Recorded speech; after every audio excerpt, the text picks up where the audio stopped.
So it was back in 2018 that I learnt I had prostate cancer.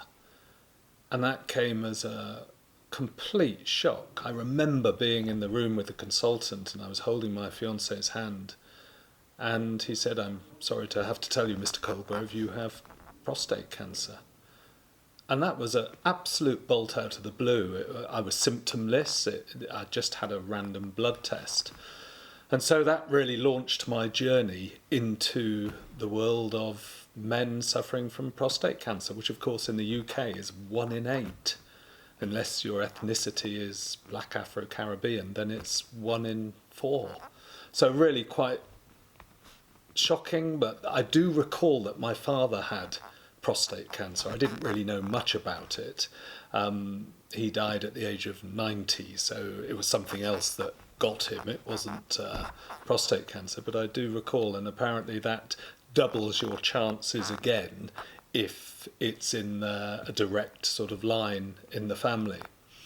So that started my journey out to finding out how I could solve this problem. And I remember again sitting in front of the consultant and he said, "This is what we can do for you. We can give you a radical prostatectomy, so surgery, or perhaps conventional radiotherapy, both of which carry a 40% chance of impotence and a 40% chance of incontinence." And, you know, I'm what I consider to be a young, active man in my 50s. And this, it's like saying, would you like to cross the road? There's a 40% chance that you're going to get knocked down. Would you do it?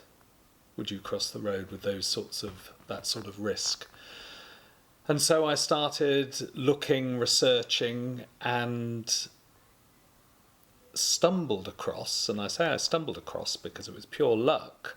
I attended a presentation by a Professor Carol Sikora, who told me about proton beam therapy, talked about proton beam therapy. And from what I learned, that seemed to take away the risk of these distressing side effects. And indeed, eventually, after toing and throwing and going back and forth, I opted for proton beam therapy, and I'm actually here 2 years later, almost, well, to the month, for my follow-up with a PSA level of 0.018, I think, negligible.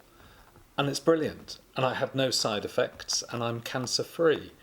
So it was the luck of finding out about an alternative treatment that made me set up Men Are Talking, because I know what a distressing time it can be.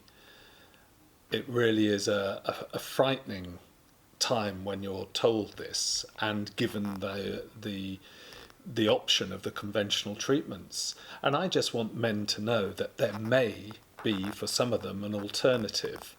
And you know, young men, young active men in their 50s, young to me is when you're in your 50s, 60s, 70s, that's young. I'll accept that middle-aged is 80s and then old age is 90s. That's my attitude, that's what I choose. So Men Are Talking really is to spread the word that